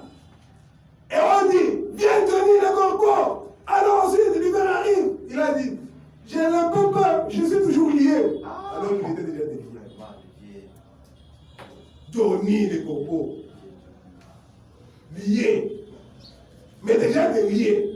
Avec la parole. La parole est déjà prêchée pour vous donner sa position. Et il connaissait ce que la parole disait. Mais tellement il était déjà dans un système. Des systèmes, c'est quelque chose de grave. Si tu es dans un système, tu n'es pas libre. C'est ça. Alors que l'évangile vient pour nous donner la liberté. Amen. Et frère madame dit, c'est pareil ce soir pour les hommes et les femmes qui ne connaissent pas leur position à Jésus-Christ. Les diables peuvent vous avoir lié avec la tuberculose. Ils peuvent vous avoir lié avec un cancer. Ils peuvent vous avoir lié avec plusieurs choses. Les péchés qu'on sent. Des diables. Et frère madame dit, c'est comme ça ce soir pour les hommes et les femmes qui ne connaissent pas leur position à Jésus-Christ.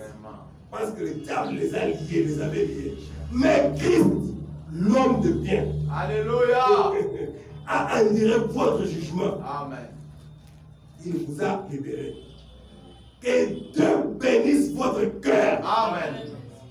Vous pouvez vous élever par la puissance du Saint-Esprit. N'allons pas au sud, mais marchons vers la gloire comme la grande armée de Dieu vivant. Alléluia. Nous sommes libres. Amen. Alléluia. Amen. Ne pouvez-vous pas entendre les autres dire, viens, nous sommes libres. Il ne faut pas faire comme Tony les Tombeaux. Autrefois, j'étais lié par une chaîne de péché.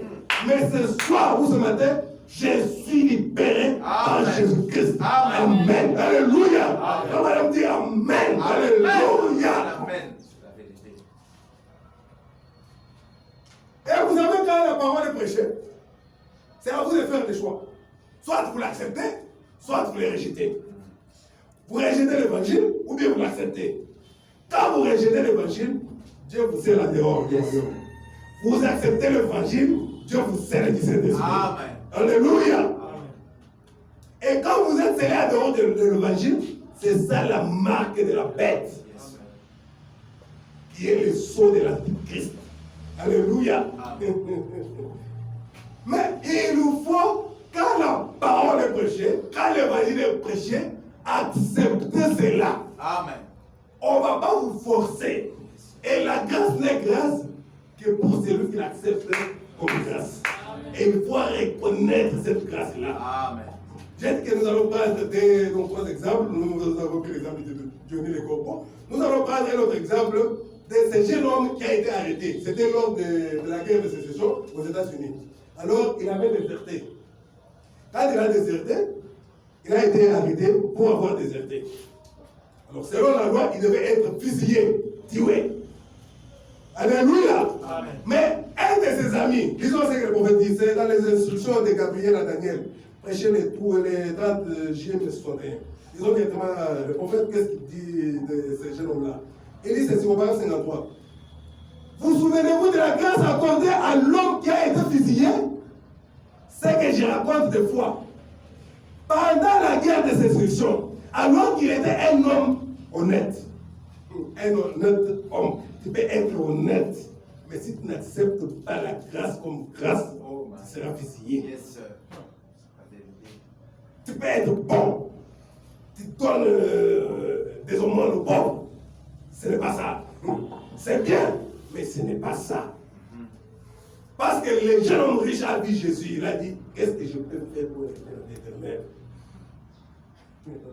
Jésus-Christ, c'est lui le Seigneur Jésus-Christ, il a dit, pas lui dans la loi, tu dois faire ceci, tu dois faire cela, tu dois faire ceci, tu dois faire cela. Il a dit, mais tout ça, je l'ai fait depuis mon enfance. Je l'ai fait depuis mon enfance. Corneille était un homme de bien. Alléluia. Dans la Bible. Et il faisait des aumônes. Corneille. Mais cela n'était pas suffisant. Alléluia. Il fallait qu'il envoie quelqu'un appelé Pierre. Amen. Dieu lui a dit, envoie quelqu'un appelé Pierre. Il va vous dire quoi faire.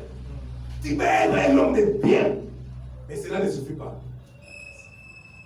Il faut Christ. Mais écoutez l'histoire de ces jeunes militaires. Il était un homme de bien, un homme honnête plutôt. Il était un homme honnête. Il était innocent. Innocent. Et il avait été reconnu coupable. Même si dans un sens, il était coupable parce qu'il avait déserté au moment du combat. Il avait été reconnu coupable. Et on allait le fusiller. Et un homme est allé voir le président Abraham Lincoln. C'était à l'époque le président Abraham Lincoln, le président des États-Unis. Et il lui a dit, Monsieur Lincoln, Cet homme est un chrétien. Alléluia. Il a eu tout simplement peur Vraiment. de tuer les gens pendant la guerre de sécession. Il a eu tout simplement peur. Ces garçons, je connais sa famille. Oh, Il a simplement eu peur. Il ne voulait pas faire de mal. Il a déserté. Monsieur Lincoln, Abraham Lincoln, c'est entre vos mains. Alléluia. Vous êtes les seuls à pouvoir les gracier. Amen. Et vous demandez la grâce présidentielle. Comme Abraham Lincoln était un homme de bien, Alléluia. il a accordé la grâce. C'est entre vos mains, vous êtes les seuls à pouvoir les gracier. Mais Lincoln a pris un bout de papier, il a ramassé un papier. Oh, my. Et sa plume, il a signé un tel est gracié. C'est comme un papier comme ça là, il écrit seulement comme ça. Telle personne est graciée. Mais quel malheur! L'homme est vite retourné à la prison. Et il a dit à son ami, la voilà, votre grâce. J'ai obtenu ta grâce. Ta grâce, j'ai obtenu ta grâce. Et l'homme, le prisonnier, là, a dit, ah, je refuse de regarder ça. Ça devrait porter un gros cachet dessus. Il devait avoir quand même le cachet de la présidence, non? C'est un papier comme ça, là. Non, tu te moques de moi tout simplement. Laisse-moi. Je suis dépassé par des problèmes et tu viens encore m'ajouter un papier. Sans sa tête, sans quoi, et tu dis que c'est le président qui a signé. Non. Moi, je ne crois pas à ça. J'ai refusé de regarder ça. Ça devait porter un gros cachet dessus. Ça devrait avoir tout cela. Tu peux faire de moi l'objet des risées. C'est tout. Ce n'est pas Abraham Lincoln qui a signé ça. Ça devait avoir quand même un cachet. Comment un primérien seulement comme ça là, il devait quand même faire la théologie. Hein? Avoir même 4 doctorats. Alléluia. Seulement un primérien comme ça là. Ouais. Et tu me dis que ce message ici vient de Dieu. Vraiment. Hein? Ça devait avoir un gros cachet. Il devait sortir d'un grand séminaire. Voilà. Les hommes. Pierre n'était pas dans un grand séminaire. Amen.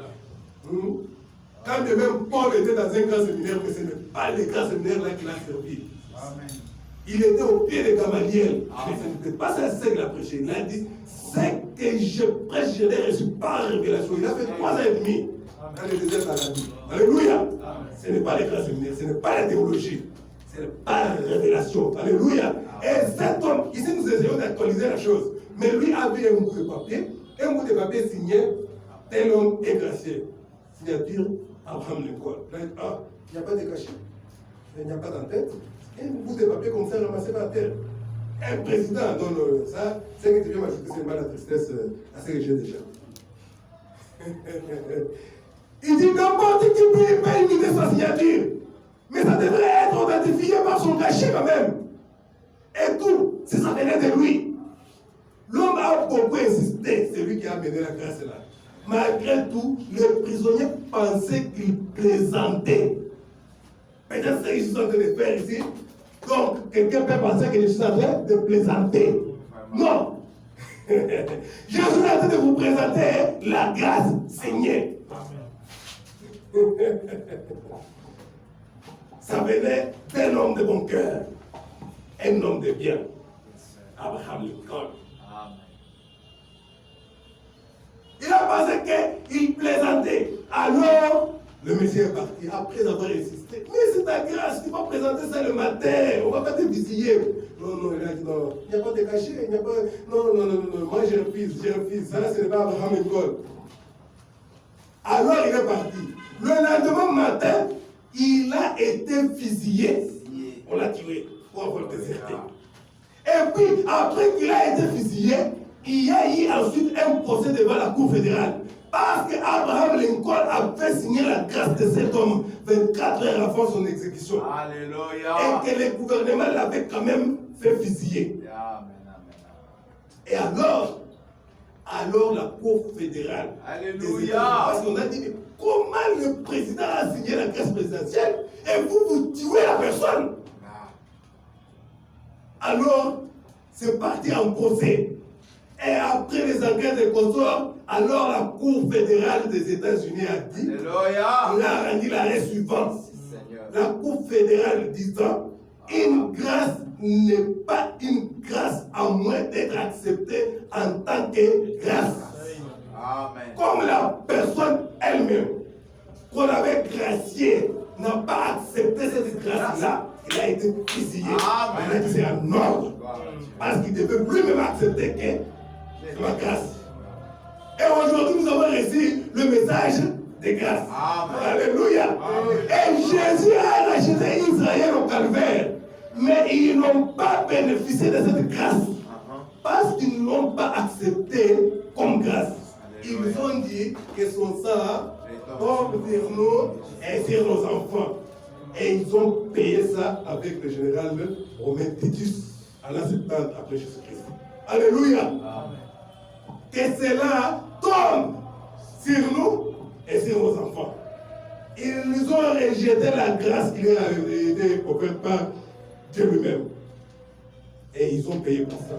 Et frère Madame me dit, c'est ça que Jacob, là-bas en Égypte, quand il devait bénir les enfants de Joseph, Manassé et Ephraïm, parce qu'avant de mourir, il a dit à Joseph, amène-moi des enfants, je prends ces enfants comme les miens. Parce que c'est Manassé et Ephraïm qui ont remplacé Joseph et Lévite dans les 12 tribus. Alléluia. Il n'y a pas la tribu de Joseph. Alléluia. Donc il y avait Manassé et Ephraïm, les enfants de Joseph qui avaient remplacé les Lévites qui étaient appelés au ministère. Et c'était des sacrificateurs. Ils n'avaient pas de portion en Israël. Et vivaient des dîmes de leurs frères. Amen. Alors, Manassé a remplacé Joseph et Ephraïm a remplacé Lévi. Alors, pour le faire, Jacob a commencé d'abord par le bénir. Quand Joseph les a amenés devant son père, il était déjà aveugle, il ne voyait pas.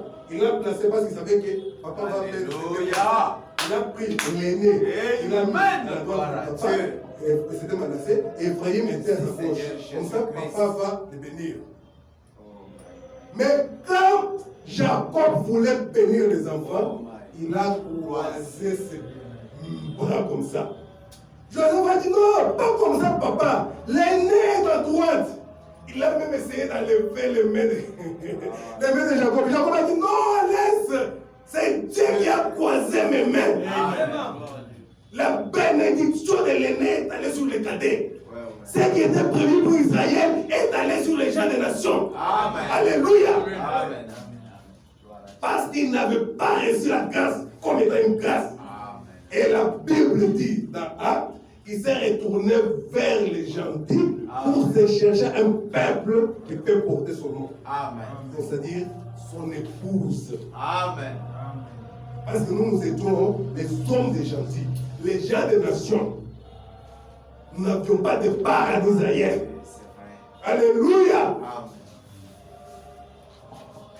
On termine avec la dernière citation. C'est aujourd'hui cette écriture qui est accomplie du 19 février 1961, paragraphe 48 et 49. Et puis nous allons chanter et puis prier. Alléluia. Écoutez ce que Frère Branham dit. Qu'est-ce qu'il dit? Il dit ceci: quel parfait exemple est-ce de l'évangile de Jésus-Christ lorsqu'il est prêché? Alléluia. Lorsque l'évangile de Jésus-Christ est prêché, c'est un temps de grâce et un temps de jubilé pour le monde.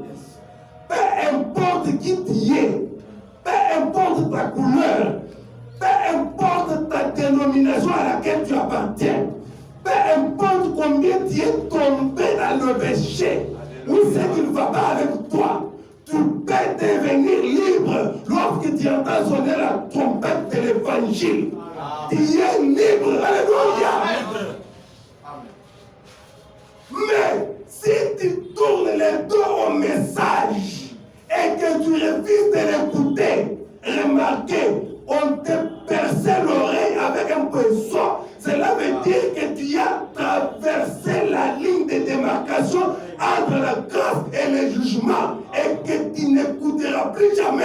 l'évangile. Alléluia. Amen. Il y a des gens qui n'écouteront plus jamais l'évangile.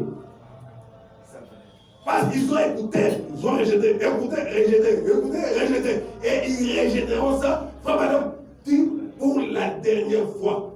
Et c'est fini. Tu ne progresseras jamais.